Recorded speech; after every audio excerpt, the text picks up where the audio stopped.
বলছিলাম কোরআন ছেড়ে দিয়েছে আমরা, যার কারণে আজকে আমাদের জীবনে আমরা সফল হতে পারছি না, আমাদের বিপর্যয়।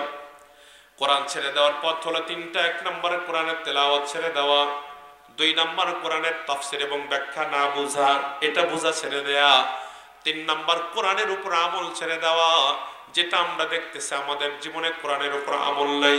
এ হলো 1 নম্বরের আমল, 1 নম্বরের কাজ, যার কারণে আজকে মুসলমানরা অধপতনের সম্মুখীন। সম্মিলিতভাবে কোরআন ছেড়ে দিয়েছে, এজন্য আমরা অধপতনের সম্মুখীন। আজও যদি আমরা কোরআনকে আবারও ধরতে পারি, সোনার ইতিহাস অতীত থাকবে না, আমাদের জীবনে ধরা দেবে। আল্লাহ যেন তৌফিক দান করেন, আমিন বলেন। আর 2 নম্বরের যে কারণের কারণে আজকে আমরা অধপতনের সম্মুখীন, 2 নম্বরের উল্লেখযোগ্য কারণ হলো আমরা মুসলমানদের মাঝে একতা নাই। ঠিক বললাম বলেন? আমরা মুসলমানদের মাঝে একতা নাই, ঐক্যবদ্ধতা আমাদের মাঝে নাই, শুধু ফাটল আর ফাটল, ফাটল আর ফাটল, ফাটল আর ফাটল। কোন মুসলমানরা একসাথে, পুরা পৃথিবীর মুসলমানরা ঐক্যবদ্ধ হবে, পুরা পৃথিবীর তো দূরের কথা, ছোট্ট ভূখণ্ডের মুসলমানরাই ঐক্যবদ্ধ হতে পারছে না। অথচ আল কুফরু মিল্লাতুন ওয়াহিদা, দুনিয়ার সব কাফের ঐক্যবদ্ধ, সে যে ধর্ম অবলম্বী হোক না কেন, ওদের মৌলিক বিষয় কিন্তু এক। ঠিক বললাম? যেমন ধরুন, ফিলিস্তিনের যুদ্ধ চলতেছিল, যুদ্ধ বিরতি হয়েছে, ভালো করে বোঝার চেষ্টা করুন। ফিলিস্তিনের যুদ্ধ চলতেছিল, ইহুদিদের সাথে ফিলিস্তিনের মুসলমানদের যুদ্ধ।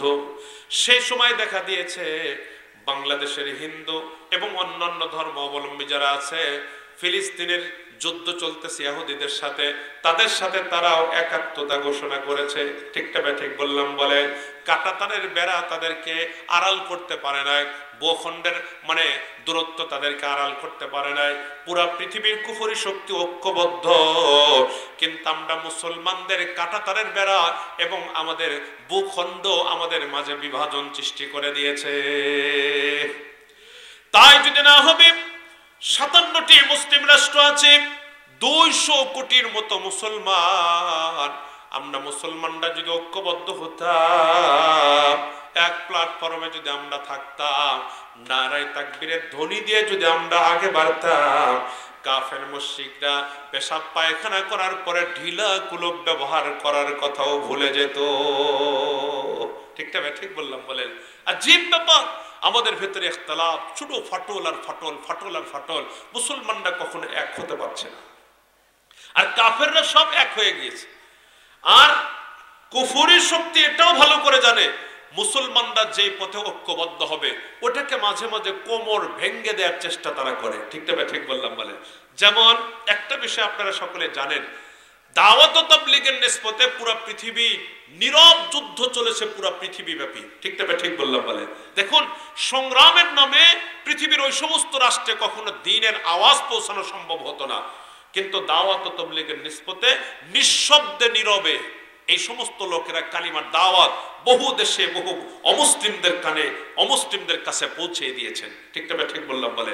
এটা এমন মার, সাউন্ড সারা মায়ের হচ্ছে বটে, সাউন্ড হবে না, সাউন্ড হয় না। ঠিক বললাম বলেন?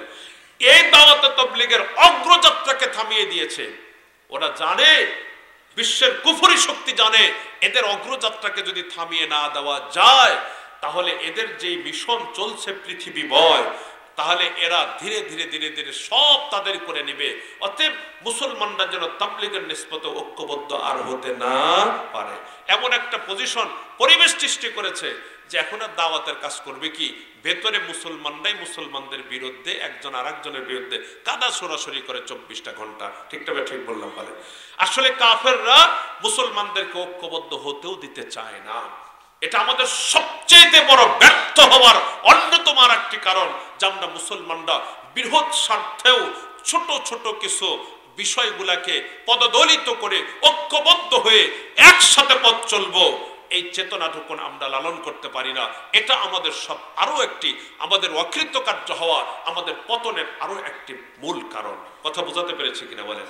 সম্মানিত হাজিরিন, অথচ কোরআনে কারীম আল্লাহ বলছেন, ওয়াতাসিমু বিহাবলিল্লাহি জামিআ, তোমরা আল্লাহর রশিকে মজবুত করে ধারণ করো, ওয়ালা তাফাররাকু, তোমরা পরস্পরের মতবিরোধে জড়িও না। আজকে আমরা মতবিরোধে জড়িয়ে পড়েছি, ছোট ছোট বিষয়কে নিয়ে মতবিরোধ। দেখুন আহলে হকরা বেদাতীদেরকে যদি বলে ভাই এটা ঠিক না এটা সত্য, দেখবেন যে বেদাতীরা ঘাড় ঘুরে চলে যাবে, না না না না এটাই সত্য, আমরা যদি বলি এটাই সত্য। কথা বোঝাতে পারলাম কিনা বলেন? সবার মধ্যে এই কথাগুলো, ওই শুধুমাত্র ফাটল আর ফাটল, ফাটল আর ফাটল। আর শয়তান এখানে মুসলমানদের ভেতরে ফাটল সৃষ্টি করার জন্য হামেশা কাজ করতেছে, 24 ঘন্টা কাজ করতেছে। এজন্য অনুরোধ করব ভাই, আমাদের জীবন থেকে আমরা কোরআনকে তাড়িয়ে দিয়েছি, কোরআনকে আমার ফিরিয়ে আনতে হবে। ঠিক আছে ইনশাল্লাহ? কোরআনকে কি করতে হবে? জোরে বলেন কি করতে হবে?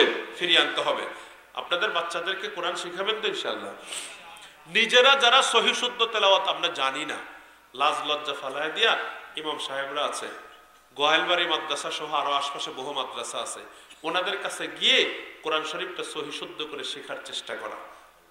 কারণ দেখেন নামাজ পড়ছি অনেকে, কিন্তু তেলাওয়াতটা যদি সহি না হয় এই নামাজ তো আল্লাহ পর্যন্ত যাবে না। এই জন্য তেলাওয়াতটা সহি করার চেষ্টা করেন। আর কোরআনের ব্যাখ্যা বোঝার চেষ্টা করবেন, যত ব্যাখ্যা বুঝবেন তত মজা পাবেন, তত মজা পাবেন, ভালো লাগবে। পৃথিবীর অদ্বিতীয় গ্রন্থ এ কোরআন, যতবার পড়বেন তত বেশি পড়তে মনে চায়। পৃথিবীর এমন কোনো গ্রন্থ নেই, এমন কোনো নোবেল নাটক নেই, এমন কোনো উপন্যাস নেই যেটা একবার দুইবার তিনবার পড়ার পরে পড়ার আগ্রহ আরো বাড়ে। ব্যতিক্রম ধর্মী কিতাব কোরআনে কারীম, যত পড়বেন তত ভালো লাগবে, যত পড়বো আমরা তত ভালো লাগবে। এটা বিশ্বের আজ পর্যন্ত এমন কোনো মানুষ খুঁজে পাওয়া যায় নাই যে কোরআন পড়তে পড়তে কোরআনের প্রতি বিরক্তির ভাব তার ভেতরে জন্ম নিয়েছে। ঠিক না? ঠিক বললাম বলো? এই জন্য কোরআনকে বুকে ধারণ করব, কোরআন মোতাবেক আমাদের জীবনকে সাজাবার চেষ্টা করব, আর বৃহৎ স্বার্থে আমরা ঐক্যবদ্ধ হওয়ার চেষ্টা করব। আমরা যদি ঐক্যবদ্ধ থাকতে পারি, যুবক বন্ধুদেরকে বলবো দেখুন আপনারা ঐক্যবদ্ধ থাকেন। এই আমবাগ এলাকায় কোনো মানুষ যেন অসামাজিক কোনো কর্মকাণ্ড করতে না পারে, যেমন বিশেষ করে নেশার কোনো কাজ যেন আমবাগে কেউ করতে না পারে। ঠিক আছে কিনা? এলাকার যুবকরা যদি ঐক্যবদ্ধ থাকে, আমরা নিজেরাও নেশা করব না, আমাদের সমাজে কেউ নেশা নিয়ে ঢুকবে এই সুযোগও তাদেরকে দেব না। আমরা নিজেরাও ইফটিজিং করব না, আমাদের সমাজে কেউ অন্য নারীদেরকে উত্ত্যক্ত করবে এই সুযোগ আমরা কাউকে করতে দেব না। এইভাবে যদি আমরা আপনারা ঐক্যবদ্ধ হয়ে অসামাজিক শরীয়ত বহির্ভূত কর্মকাণ্ডের থেকে যদি আপনারা দুর্বার আন্দোলন গড়ে তোলেন এবং পরস্পরের সীসা ঢালা প্রাচীরের মতো ঐক্যবদ্ধ হয়ে যদি দ্বীনের কাজে আগায় আসেন, আপনারা যুবকরাই পারেন। ইতিহাস ওই কথাই বলে, যুবকদের মাধ্যমে পৃথিবীর যত বিপ্লব সংগঠিত হয়েছে সবকিছু যুবকদের ঘাড়ে আর হাত দিয়ে হয়েছে, ঘাড়ে ভর করে আর হাত দিয়ে হয়েছে। এজন্য আমবাগের যুবক বন্ধুদেরকে বলবো আপনারাই পারেন কাজ করতে ইনশাআল্লাহ। কাজের জন্য উৎসাহ উদ্দীপনা নিয়ে আগ্রহ হারাবেন না, কাজ করার চেষ্টা করুন। মসজিদ ভিত্তিক সমাজ বিনির্মাণ করুন, মসজিদে যান নিয়মিত, ওলামায়ে কিরামের নেতৃত্ব মেনে নিন, ওলামায়ে কিরামের পরামর্শে, তাদের পরামর্শেই ইনশাআল্লাহ কিভাবে কি করবেন না করবেন সেই কাজগুলা করবার চেষ্টা করবেন। দেখবেন ইনশাআল্লাহ সফলতা আপনাদের দৌড় করে চলে আসবে। আল্লাহ যেন কবুল করেন, আমিন বলেন আল্লাহুম্মা আমিন। বসেন, উঠিয়েন না, রাতও গভীর হয়ে গিয়েছে, আর লম্বা নয়, ফজরের নামাজ কাজা হওয়ার সমূহ সম্ভাবনা।